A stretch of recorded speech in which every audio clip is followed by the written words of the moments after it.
Como comentaba anteriormente, en este campo de concentración de Cedeira había 360 personas con sus nombres y sus apellidos. La realidad es que de esas 360 personas, las tres cuartas partes aproximadamente eran asturianos. Hoy contamos aquí con el máximo representante de esta comunidad, el excelentísimo señor don Vicente Álvarez Areces, presidente del Principado de Asturias.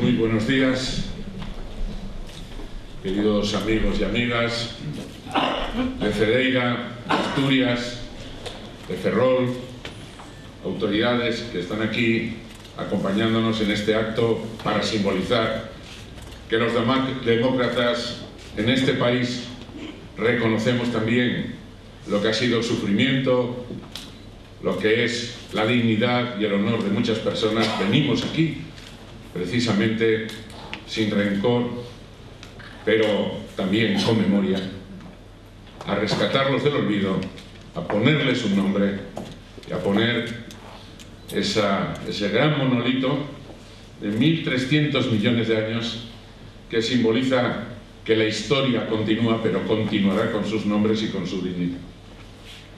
Estoy aquí representando al pueblo de Asturias, democráticamente, y estoy aquí también con mi nombre y apellidos, honrando esa memoria y siendo coherente con lo que ha sido mi vida, una parte de la cual también transcurrió en Galicia, con la que me reencuentro frecuentemente con amigos de Ferrol, de aquí, de todos los pueblos que circundan esta zona, de La Coruña, vengo de Vigo también, tuve ayer ocasión de dar una conferencia y no dejo a lo largo de mi vida de participar de esa lucha común que, por encima de las legítimas discrepancias que pueda haber en el ámbito político en una sociedad plural y democrática, hay algo que nos une profundamente y que nos debe de seguir uniendo ahora y en el futuro.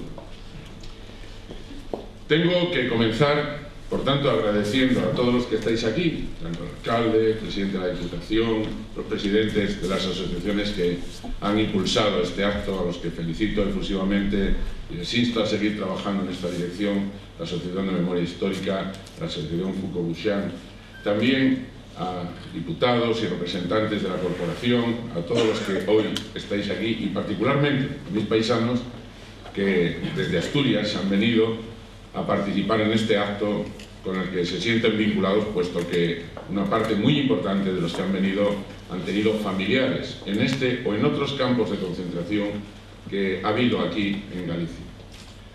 Les quiero agradecer a todos pues lo que significa ese trabajo y rendir también un sencillo homenaje de reconocimiento a las personas que fueron recluidas entre octubre del 37 y junio del 38. En la presentación ya se nos ha dicho, y ayer creo que se ha hecho un recordatorio de lo que era la configuración de ese campo de concentración. Pues también el hijo de nuestro querido escritor, Octavio Cabezas, que ha simbolizado aquí lo que era la opinión de su padre sobre lo que aconteció en aquellas circunstancias, a través de ese testigo directo que queda plasmado en la literatura, pues nos ha señalado cómo eran las características del campo en el que hoy hemos instalado ese monolito. Los campos de concentración fueron creados en julio del 37 a instancias de la Secretaría de Guerra del Gobierno de Burgos. Había un total de 72 instalaciones para recluir a los prisioneros de guerra. Y quizás la gente que estuvo en los campos de concentración es la última estela de lo que fue una sangrienta represión que tuvo su plasmación física más cruel en las personas que perdieron la vida, otras que perdieron su libertad, pasaron su vida, parte de ella en la cárcel, o sufrieron represión de distinto tipo, ¿no? Los campos de concentración eran una represión más sutil, pero muy intensa. Y esto es también el reconocimiento y la incorporación a la memoria histórica de una etapa que no estaba suficientemente datada y no estaba suficientemente reconocida. también en Asturias hubo campos de concentración. Pero estamos aquí en Cedeira, al norte de Ferrol. Estaba instalado en la playa de Madalena, en las instalaciones de una fábrica conservera que hoy vimos sus vestigios, rodeada por alambre de espino. Su apertura coincidió con la caída de Asturias en octubre del año 37. Ese año albergaba, como se dijo, a 368 hombres y una mujer. El 1 de marzo del 38 los presos habían aumentado a 724 y el 27 de abril del 38 quedaban 441. En junio de ese mismo año del 38, la inspección de campos determinó que su estado era pésimo y que debía desaparecer de inmediato. Fíjense ustedes cómo sería que la inspección determinó que era pésimo en unas circunstancias como aquellas. Y el escritor, historiador, que también creo que ha hecho un excelente trabajo y hay que reconocer, José Manuel Suárez Martínez, rescató los datos del año 37. Por aquel entonces, exactamente el 69%, 254 de los que había en esa época, eran de Asturias. Había 46 de Galicia, 62 del resto de España y 6 extranjeros. En fin, a todos ellos, a todos los que simbolizan esa represión, pues tenemos un compromiso ético, un compromiso irrenunciable, por mucho que a algunos les moleste, que es honrar su memoria, dar nombre a todos ellos y reconocer que eso en nuestra vida, ese episodio, esa cruel represión, tiene que ser recordada precisamente para no repetir. La sociedad asturiana y la sociedad gallega y la sociedad española tienen el deber democrático de reconocer moralmente a todos los hombres y mujeres que fueron víctimas de la guerra civil y de cuantos tras la guerra padecieron la represión de la dictadura, fuesen de donde fuesen, españoles o extranjeros. En mi etapa de alcalde en Gijón recuerdo precisamente que instalamos un magnífico monumento a las brigadas que acudieron a la guerra civil española, las brigadas internacionales, ayudando a nuestro país, a la democracia vigente en aquel momento, a través del gobierno republicano, a honrar a las personas que perdieron la vida. Y fueron muchos los que perdieron la vida, fue un acto muy emocionante. A lo largo de mi vida participé en muchos actos de estos y no solo desde instancias de responsabilidad política o de gobierno, tanto en Gijón como en el Principado, en muchos lugares. Os puedo asegurar que hay muchas familias que no pueden vivir hasta que se elabore ese luto legítimo que tienen, que es reconocer a sus muertos o a las personas que fueron represaliadas, darles su nombre, enterrarlas dignamente.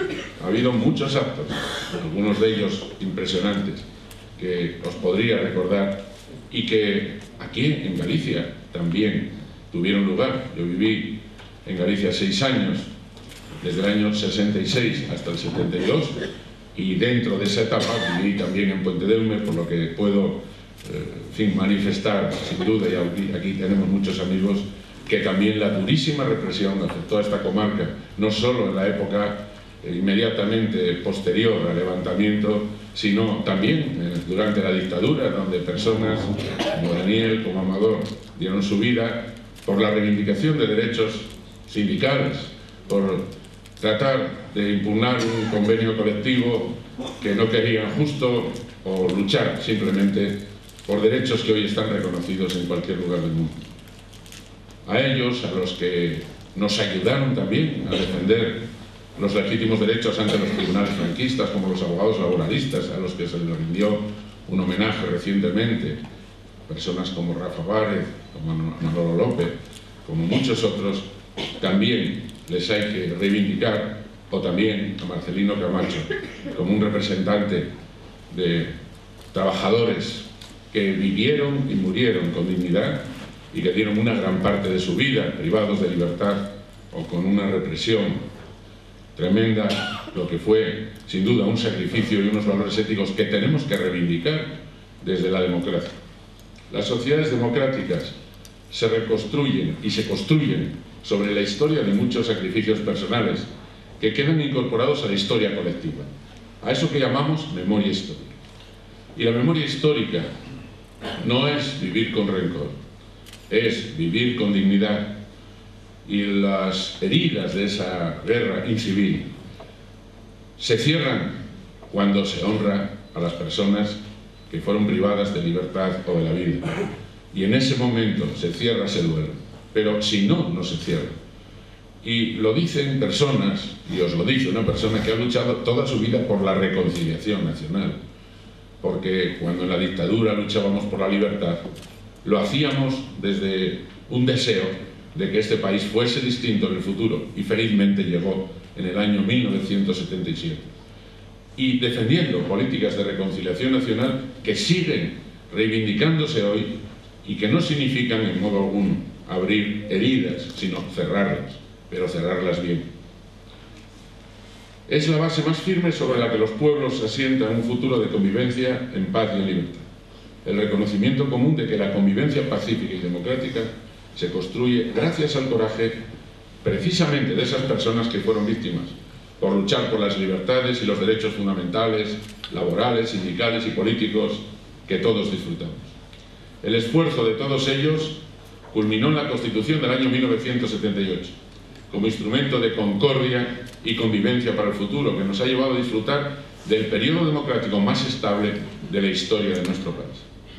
La guerra civil, los 40 años de dictadura son una etapa desconocida en su verdadera dimensión para los jóvenes que nacieron con la democracia. Estamos obligados a contársela sin rencor, pero con memoria. También para ellos es necesario fortalecer esa memoria. Deben de hacer suya la verdad de la historia para consolidar un presente y un futuro de convivencia, para que no se vuelvan a repetir los hechos que tuvieron lugar. En España tuvimos un drama histórico, como decía antes, una guerra civil, en la que hubo víctimas de un lado y otro, pero con una clara diferencia. Mientras el bando vencedor reivindicó inmediatamente a sus muertos y en la mayoría de los casos reparó a las familias, de muchas de las víctimas de los vencidos ni siquiera se sabe todavía dónde reposan sus restos, y sus familias han sufrido en silencio el oprobio y la mentira. La transición se fundó en un acuerdo de amnistía que permitió volver a empezar desde un principio de reconciliación nacional que de ninguna manera puede sustentarse en el olvido, sino en el recuerdo. Superada la transición, asentada la convivencia, se puede revisar el pasado y saldar parte de la gran deuda que tenemos con aquellos hombres y mujeres que primero defendieron la legalidad democrática y después, a lo largo de la dictadura, aun sufriendo el sistema represor del régimen, nunca abandonaron sus ideas y su trabajo por las libertades. En la guerra y en la dictadura hubo víctimas, y esas víctimas tenemos que reconocerlas porque son consecuencia de una dictadura militar que cercenó las libertades durante 40 años. Y también hubo víctimas en la transición, víctimas por luchar por los derechos y las libertades que también merecen el homenaje por parte de los poderes públicos de la democracia. La memoria democrática no es una memoria para la revancha, la venganza o la injusticia. Es siempre una memoria para el reconocimiento, para la justicia, para el agradecimiento, para fortalecer las libertades y la convivencia. Este es el fundamento moral de recordar a los hombres y mujeres que sufrieron prisión con unas condiciones infrahumanas y a quienes dejaron su vida en el campo de concentración de Cedar. Es un compromiso y un deber democrático para con las víctimas y con sus familias, pero sobre todo es un compromiso con nosotros mismos, con el patrimonio de justicia, reconciliación y paz que hemos construido para las futuras generaciones. Por eso, alcalde, como representante del poder legítimo democrático, de un poder que hoy reconoce a las víctimas, precisamente en un ayuntamiento donde una de las víctimas fue el alcalde y parte de la corporación que en aquella época perdieron la vida.